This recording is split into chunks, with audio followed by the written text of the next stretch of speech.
ucapkan selamat pagi kepada saudara-saudariku yang terkasih dalam nama Tuhan kita Yesus Kristus. Pada pagi hari ini kita akan merenungkan firman Tuhan. Dan sebelum kita merenungkan firman Tuhan, terlebih dahulu mari kita berdoa. Bapa di surga, terima kasih atas kasih karunia-Mu kepada kami. Tuhan telah memberikan kami kesempatan lagi untuk bisa bernafas, untuk bisa menghirup udara segar pada pagi hari ini. Tuhan, pada pagi hari ini juga kami akan merenungkan firman Tuhan. Tuhan yang memberkati kami, memberikan kami hikmat. Sekiranya firman-Mu yang kami renungkan tidak berlalu begitu saja, melainkan kami dapat mengerti, mengaplikasikannya di dalam kehidupan kami. Bapa di surga, kami serahkan waktu selanjutnya. Hanya di dalam nama Tuhan Yesus kami telah berdoa dan mengucap syukur. Amin. Oke, saudara-saudariku yang terkasih dalam nama Tuhan kita Yesus Kristus, saya mengajak kita untuk merenungkan kebenaran firman Tuhan pada pagi hari ini di dalam Titus. Kita buka di Titus. Kita buka di Titus pasalnya yang kedua, ayatnya yang ke-11 sampai ayatnya yang ke-15. Dan saya akan membacakan untuk kita semua. Dan silakan Bapak Ibu membaca dalam hatinya masing-masing. Oke, di ayat 11 LAI memberi judul Kasih karunia Allah menyelamatkan semua manusia. Di ayatnya yang ke-11, karena kasih karunia Allah yang menyelamatkan semua manusia sudah nyata. Ia mendidik kita supaya kita meninggalkan kefasikan dan keinginan-keinginan duniawi, dan supaya kita hidup bijaksana, adil dan beribadah di dalam dunia sekarang ini, dengan menantikan penggenapan pengharapan kita yang penuh bahagia dan pernyataan kemuliaan Allah yang maha besar dan juru selamat kita Yesus Kristus, yang telah menyerahkan dirinya bagi kita untuk membebaskan kita dari segala kejahatan dan untuk menguduskan bagi dirinya suatu umat kepunyaannya sendiri yang rajin berbuat baik. Beritakanlah semuanya itu, nasihatkanlah dan yakinkanlah orang dengan segala kewibawaanmu. Janganlah ada orang yang menganggap engkau rendah. Saudara-saudariku yang terkasih dalam nama Tuhan kita Yesus Kristus, tema renungan kita pada pagi hari ini yaitu dasar dari segala sesuatu adalah kasih karunia. Dasar dari segala sesuatu adalah kasih karunia. Banyak sekali orang Kristen sekarang ini yang berkata bahwa masuk surga bisa melalui amal, bisa melalui perbuatan baik, bisa melalui orang itu menyumbang hartanya kepada gereja. Dia bisa masuk surga kalau dia menyumbang hal tersebut. Dia bisa masuk surga kalau dia melakukan perbuatan baik. Dia bisa masuk surga kalau dia menolong yang miskin. Tetapi itu sangat salah, saudara-saudariku yang terkasih dalam nama Tuhan kita Yesus Kristus. Saya sudah berkata tadi bahwa dasar dari segala sesuatu adalah kasih karunia. Dan saya mempunyai beberapa poin pada pagi hari ini. Yang pertama yang kita bisa renungkan, atau poin yang pertama yang bisa kita renungkan pada pagi hari ini yaitu, apa itu kasih karunia? Apa itu kasih karunia? Yang pertama, kasih karunia dapat menyelamatkan manusia. Coba kita baca di ayatnya yang ke-11. Karena kasih karunia Allah yang menyelamatkan semua manusia sudah nyata.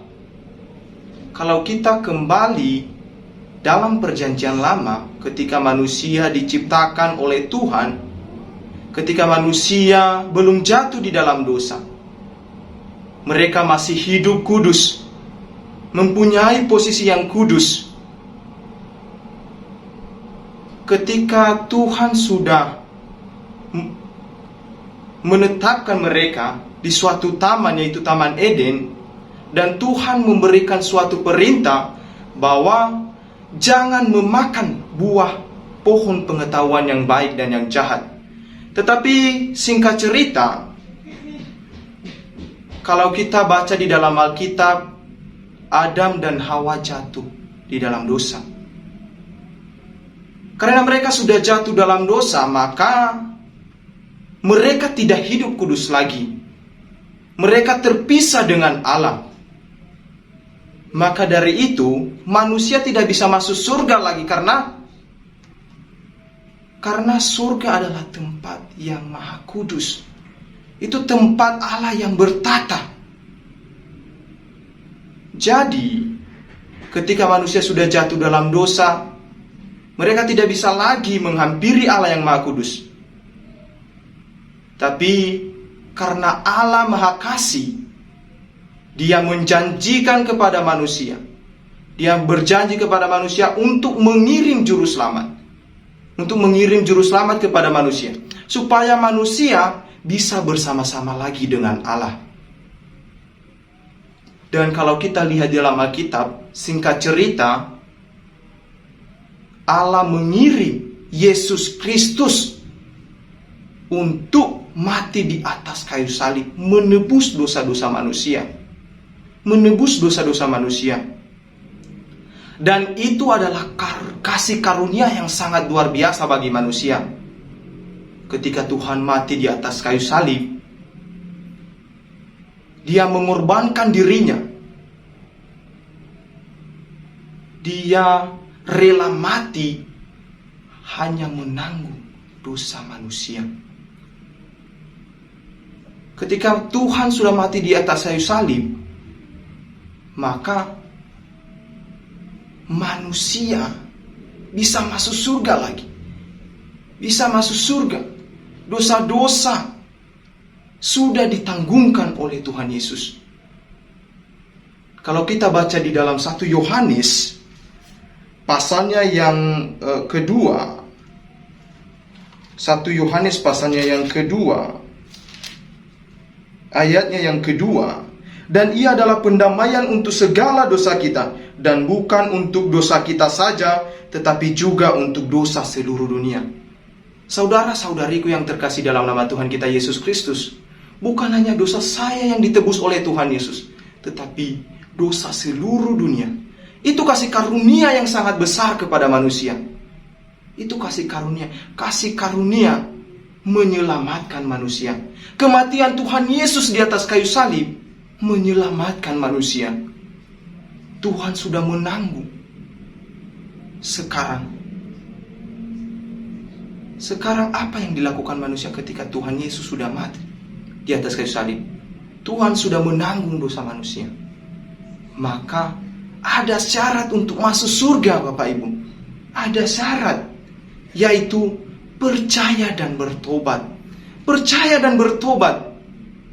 Kalau kita baca di dalam Roma pasal 10, ayatnya yang ke-9, kita akan baca di Roma pasal 10 ayat yang ke-9, karena dengan hati orang percaya dan dibenarkan, dan dengan mulut orang mengaku dan diselamatkan. Saudara-saudariku yang terkasih dalam nama Tuhan kita Yesus, kita menyesali kita orang berdosa. Kita mengaku orang berdosa, kita tidak bisa masuk surga kalau bukan karena Allah. Kalau bukan karena Tuhan Yesus yang telah mati di atas kayu salib, maka manusia pasti akan masuk ke neraka. Tetapi oleh kasih karunia tersebut, manusia bisa masuk surga, asalkan dengan percaya dan bertobat. Saudara-saudaraku yang terkasih dalam nama Tuhan kita Yesus Kristus, poin yang pertama tadi, kasih karunia menyelamatkan manusia. Kasih karunia menyelamatkan. Apa poin yang kedua? Poin yang kedua yang bisa kita pelajari yaitu kasih karunia membebaskan manusia dari segala kejahatan. Coba kita baca di dalam Titus pasalnya yang kedua tadi, ayatnya yang ke-14. Yang telah menyerahkan dirinya bagi kita untuk membebaskan kita dari segala kejahatan, dan untuk menguduskan bagi dirinya suatu umat kepunyaannya sendiri, yang rajin berbuat baik. Saudara-saudariku yang terkasih dalam nama Tuhan kita Yesus Kristus, ketika Tuhan sudah mati di atas kayu salib, kita mengaku orang berdosa, kita percaya dan bertobat kepadanya. Maka dari itu, ketika kita sudah mengaku, maka kita meninggalkan perbuatan-perbuatan yang jahat. Kita meninggalkan kejahatan-kejahatan yang pernah kita lakukan, kita meninggalkannya. Karena Tuhan sudah mati di atas kayu salib. Dan ketika kita percaya dan bertobat, kita menjadi kudus. Kita mengikut Kristus. Kita mengikut Kristus. Kalau yang dulunya kita adalah seorang pemabuk, seorang perokok dan lain sebagainya, seorang pembunuh, seorang yang tidak berkenan di hadapan Allah, ketika kita sudah menerima Yesus Kristus sebagai juru selamat kita, kita berubah dari yang jahat menjadi hidup yang lebih baik, karena Kristus sudah ada di dalam hati. Roh Kudus sudah memeteraikan kita. Maka dari itu, kita sebagai anak-anak Allah, kita tidak melakukan yang namanya perbuatan jahat. Melainkan ketika kita sudah diselamatkan, perbuatan baik kita mengikuti keselamatan kita. Bapak Ibu yang terkasih dalam nama Tuhan kita Yesus Kristus, kita sudah diselamatkan oleh Yesus Kristus. Kalau bukan karena Yesus Kristus, kita pasti akan masuk ke dalam neraka. Tetapi karena kasih karunia Tuhan, kita bisa masuk surga, asalkan kita percaya dan bertobat. Dan ketika kita sudah bertobat dan percaya, maka kita meninggalkan kehidupan yang lama, menjadi hidup yang baru, menjadi hidup yang berkenan kepada Tuhan.